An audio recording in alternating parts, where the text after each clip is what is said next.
Hey there, and welcome to the Hey Kahla Podcast. I am your host, Kayla Evans. If you are listening to the show, a reminder, we have the video over on YouTube. If you're already watching on YouTube, welcome.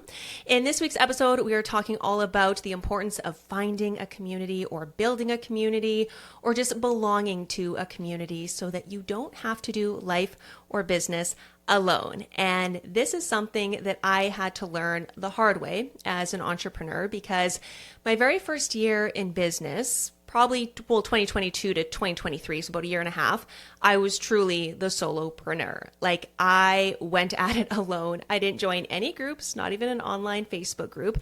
I did not go to a single networking event, and I just stayed put like right here, really the whole time. And the only time I was ever around others was either when I was doing coaching sessions or when I emceed events or when I was at the arena hosting Winnipeg Jets or Manitoba Moose games. And while I like it, it is tough, and it was really tough. And I think that this goes back to really an entire lifetime of being an introvert. I have always felt, and I still do feel, that I do my best, most creative work when I'm alone in my house, which is my universe. It's my favorite restaurant. It's my favorite movie theater. It's my favorite, all-time favorite place on the entire planet. And there is truly nowhere else I'd rather be than in my cozies with my coffee, hanging out at home with my music, my snacks, my books, my plants, my pets. I'm in my garden, like this is my happy place, right? And I've always just done things alone, and I do prefer to be alone. And I also grew up as a country kid, and I know what I'm about to say is a massive gross generalization, but country folk don't always go and ask people for help, right? Like we just do the thing ourselves. We're pretty capable, independent, really handy people. And that being said, I was also raised by an incredibly fiercely independent farm kid mom.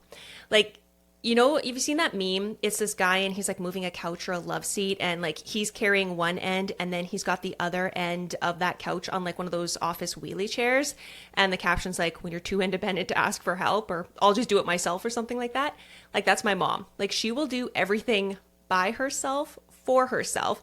And she'll actually do everything for you too, usually by herself. Like if she comes over here to help me with a project, at one point, like I'll go get a coffee or a drink, I'll come back and I'll realize like she's completely taken over and she's doing the whole thing on her own. So that's what I really grew up around. And then when I got into my working professional life, when I was in TV and radio, I was part of an on-air team, like when we were on the air. But being a weather and community host most of my career, it's really its own thing, right? Like even in the newsroom, you're going to have 10 people working on the news, like putting together the newscast, putting together stories for the same show. But you're the only person doing weather. So you're always part of the group, but you're always just like on the peripheral, like on the perimeter of the group, if that makes sense. So I feel like I just have all this programming that I'm going to do things alone and I want to do things alone. But let me tell you, 2024 has been a completely different game for me. I have noticed a massive shift in myself, not only as a business owner, but as a woman, especially over the last 6 months. And I owe a huge part of it to the community that I now surround myself with, which really surprises me to even say that. Because I used to hear it all the time in podcasts, you see it on social media, like, yeah, surround yourself with like-minded individuals, women in business. And I tried so long again to do it alone. And honestly, I just thought that was a bunch of BS and just an excuse to get together with your friends and drink a bunch of cocktails and call it a business meeting or a mastermind. But I could not have been more wrong. And I am still absolutely floored by the things that these folks have taught me and the way that they have helped me and supported me to become a better person all around in my business, in my life, in my health, in my relationships, everything. So now I am like a firm, full believer that you need to surround yourself with people that want the best for you and people who are going to support you to be your absolute best. And this all started back in the spring. I spoke at the Hustle and Charm Roundtable event, which was in celebration of Women's History Month and International Women's Day back in March. And that room there at the Delta was packed with the most inspiring, cool, like badass women. They made me feel so welcome. I felt so comfortable with them. We were swapping business tips and life advice. We were talking about our lives. And it was just a really awesome event, which actually led me to join their membership. You probably see it all the time all over my social media. I love those gals.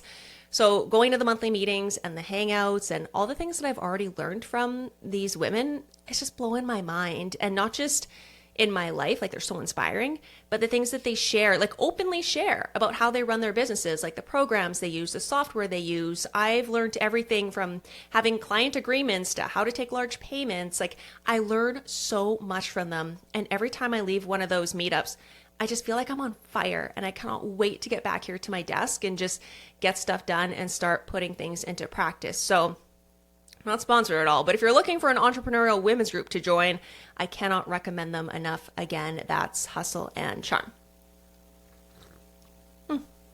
Coffee break.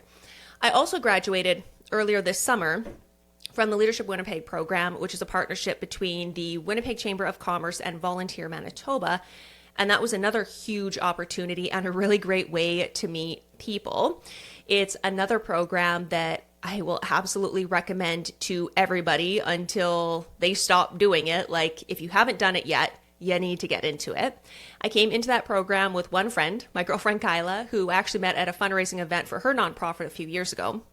And I ended the program with friends that, again, have just totally changed the game for me. We still keep in touch a few months later, and I have a feeling that we're going to remain in touch for a really, really long time. We actually just went to yoga in the plaza, which was hosted by Moto Yoga, another awesome community. And it pretty much combined all of my favorite things. Like we were outside, we were doing yoga, I was hanging out with my gals. I absolutely loved it. Could not have been better. And then we went and got coffee at Fools and Horses. So good. So it was really like the perfect Saturday morning. I was just so in love with that whole morning. It was awesome. And when I was surrounded by these brilliant and empowered and beautiful women who I admire and I just have so much respect for, I had this like little moment, like a country bumpkin moment, where I almost couldn't believe that I was lucky enough to be part of that group. And my bestie, Kayleen, and I had met up with that group there, the group that I met through Leadership Winnipeg. And I looked over at her and it just hit me like, yeah, we are part of this group and we deserve to be part of this group. We attracted friends like this and people like this because we ourselves are empowered and intelligent and hardworking people who are out there doing the things. And it was just, again, just a wonderful experience. And I think that you can also build community from some really surprising sources too. My nail tech, who I've absolutely come to adore, and I would consider her my friend now. One of the last times I was in there getting my nails done, she invited me to what she called a small party that her and her friend were hosting at this local community club. And she said, you know, it's going to be food and music and dancing and games. It's going to be so much fun. So of course, I took my bestie Kayleen, and when we walked in, we were floored by how absolutely beautiful everybody was dressed. Like it looked like we walked into an Indian wedding. It was so beautiful. It was so colorful. And we're walking around the room and looking around. And Kayleen notices, like, there's only women here. Like, there's only women and little kiddos. And I was like, yeah, I don't really know. And so she looks at the ticket and she Googles the name that's on the ticket. And I'm not going to try to say it because I'm not going to do it justice. I'm just going to butcher it. But it basically translated to the Festival of Women, which at that point I just looked around the room again and I got such chills. It was so beautiful. And I do have quite a few photos that I'm going to be posting on my Instagram later. If you want to check those out, you can find me there at Hey Kahla. But in that moment, just noticing like, you were invited to the Festival of Women with all these other amazing women. Like I just felt so honored, and they were like truly including us in the dancing, in the singing. We got to play games with them. And one of the games I absolutely loved, it was so much fun. I want to do it with like my other groups of friends, was a group of us gals were standing on stage with our phones, and you had to call somebody and then hang up. So pretty much leave like a missed call or like a butt dial for, they said like your husband, your boyfriend, your partner, and then whoever got a call back first won the prize. And I'm on the stage, and me and Kayleen were the only white people in the room. I'm the only one on stage who wasn't wearing a wedding ring, and I really had no man to call. So I'm standing there. My first thought was to call Kayleen, but of course she's sitting there in the audience, and I felt like that was cheating, and I definitely didn't want to do that. So I'm standing there, and I just decide that I'm going to call my mama. Like, surprise, surprise, right? Who who else do you call when you need help? You call your mama, right? Who did not call me back, and I did not win.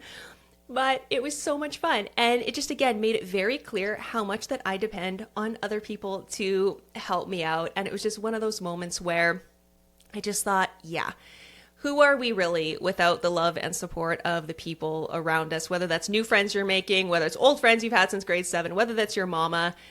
And I mean, I've just always had that love and support from my mom and from my bestie Kayleen, and they just demonstrate all the time what it means to be a woman that just uplifts other women and other people. And that celebration was great. It was such a community. I cannot believe the way they welcomed us. I just absolutely loved it because, to be honest, at one point I did feel a little awkward. And we made the comment as we were leaving, and I was saying bye to my friend Sonia, that we're going to come back next year if you host it with a bigger group of our friends and celebrate the Festival of Women. And it was just incredible. And then I guess there's my own community that I have here online that I absolutely adore. It's just called the Hey Kahla community, which you can join either through my website or through the show notes. And right now it's mostly just me chatting with people through DMs and emails. One day I hope to make like maybe a private Facebook group kind of thing, but that's kind of a future thought. I've got a lot of, what do they say, pans in the fire or irons in the fire. So that's for the future.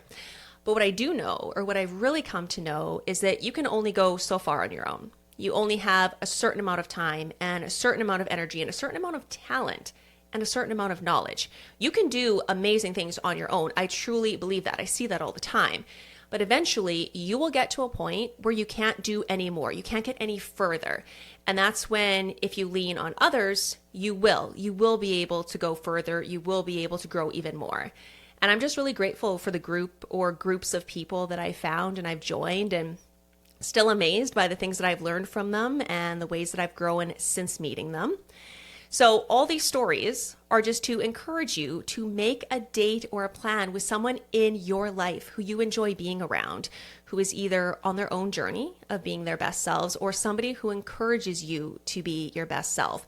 And if you don't have anybody like that, I would encourage you to go find those people. That's what I did. That's what I had to do. I had my mama and I had Kayleen, but I didn't have a lot of friends when I started 2024. So again, Hustle and Charm or Leadership Winnipeg, absolutely incredible groups. You can give them a Google, find them there, and just go to networking events. I just went to my very first Creative Mornings event last month, and I absolutely loved it. And if you are going to be going to networking events and you're hoping to find those like-minded individuals and you're a little bit nervous about that kind of thing, about putting yourself out there, walking into rooms where you don't really know anybody, I did an entire podcast episode on how to talk to strangers and go to events alone that might really help you out. It's the episode from June 26th.